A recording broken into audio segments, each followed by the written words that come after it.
બનાસ ડેરીના નવા પ્રયોગને બતાવશું. આપ જોઈ રહ્યા છો અહીંયા બનાસ ડેરી દ્વારા આ કૃત્રિમ કહી શકાય કે બીજ, જે આખલાનો બીજ હોય છે એ અ, વધુ દૂધ આપતી ગાય કહી શકાય કે એના માટેના આ બનાસ ડેરીના પ્રયાસો છે.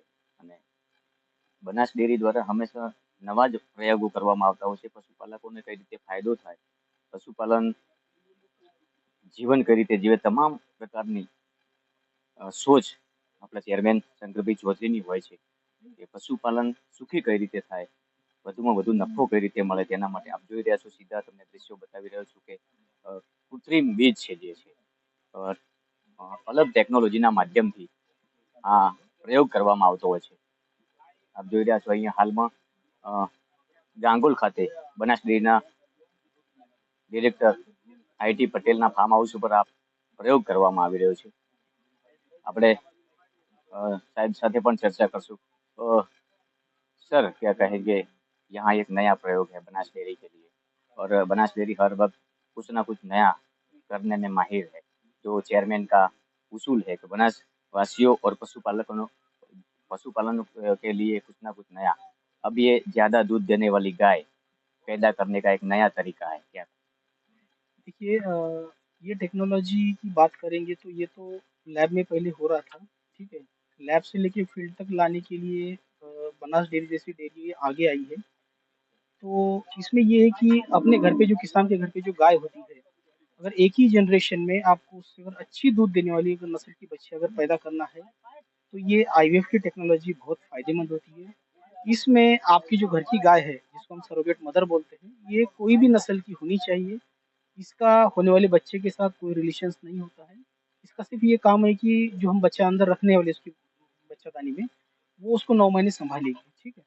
तो जो बच्चा आएगा, बछिया बोलता हूँ मैं, बछिया इसके लिए कि जो हम बच्चा भ्रूण रखते हैं अंदर, वो सेक्स सॉर्टेड सीमेन से बना हुआ होता है। तो उसमें 90% चांस होता है कि बछिया ही होगी। तो ये बच्चियाँ ऑब्वियसली अपनी माँ से किसान के घर पे, खेडूत के घर पे अच्छा दूध में परफ़ॉर्म करेगी, ताकि आने वाले दिनों में उनको उनके डेयरी के व्यवसाय में अच्छी आर्थिक सहायता भी होगी और दूध बढ़ने में देश का काफ़ी सहयोग। मतलब दूध में कितना बढ़ावा हो सकता है?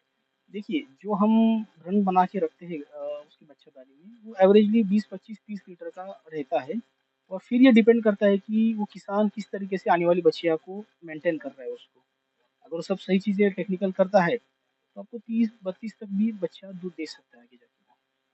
બિલકુલ આપણે સાંભળ્યું કે જે રીતે ગાયની જે નસલ હોય છે, જે એ નવી નસલની ગાયનું આ બીજ લેવામાં આવે છે અને ત્યારબાદ આ બનાસ ડેરી દ્વારા નવો જે પ્રયોગ છે એ પ્રયોગની શરૂઆત કરી છે. આપણી સાથે બનાસ ડેરીના ડિરેક્ટર ઈશ્વરભાઈ પણ જોડાયા છે, એમની સાથે પણ ચર્ચા કરશું. સાહેબ, આમ તો બનાસ ડેરી અને આપણા ચેરમેન શંકરભાઈ ચૌધરી હંમેશા પશુપાલકો માટે અને બનાસ ડેરી માટે કંઈક ને કંઈક નવું કરવા માટે કાયમ પ્રયાસો કરતા રહે છે. આ એક નવો પ્રયોગ હવે પશુપાલકો સુધી પહોંચાડવાના પ્રયાસો છે. આપણા વિઝનરી હાલના વિધાનસભાના અધ્યક્ષ શ્રી અને આપણી બનાસ ડેરીના ચેરમેન શ્રી માન્ય શંકરભાઈ ચૌધરી સાહેબ, કે જેમની કાયમી ઊંચી જ સોચ હોય છે. પશુપાલકોને અત્યારે હાલ જે પશુઓ દૂધ આપે છે એ બરાબર છે, પણ હજી તેનાથી પણ વિશેષ અને વધુ દૂધ આપતા પશુઓ તૈયાર થાય એના માટે સરકારશ્રી દ્વારા અને આપણી બનાસ ડેરી દ્વારા આ એક પ્રોજેક્ટ એમ્બ્રિયો ટ્રાન્સલેટ આ કરવામાં આવ્યો છે, જે અત્યારે અમારા ગાંગોલ ગામે આ પ્રોજેક્ટ માટેનું કામ ચાલુ છે.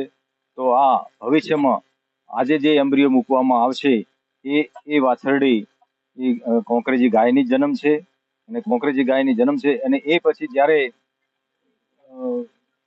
વેતરમાં વિયાણ થશે એ ટાઈમે એ પણ વધુમાં વધુ દૂધ આપતી ગાય તૈયાર થશે. એના માટે આ ખૂબ મોટું ચેરમેન સાહેબનું વિઝન છે કે જેના કારણે પશુપાલકોને પશુપાલન કરતો પણ સારામાં સારું પરવડે, બીજા ધંધાઓ કરતા પશુપાલનમાં સારો અને વધુ નફો મેળવે એ માટેના પ્રયાસો છે.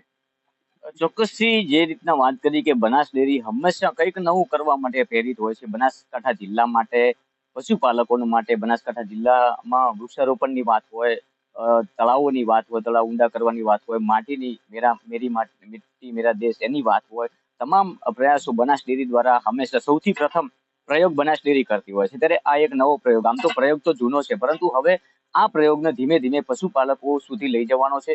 અને જે ગાયો દૂધ આપે છે એમાં નવી નસલની ગાય તૈયાર થાય, એમાં દૂધમાં પણ પશુપાલકોને વધારો થાય તેના માટેના આ બનાસ ડેરીના નવા પ્રયાસો છે. રાજ ગજ્જર, બનાસકાંઠા.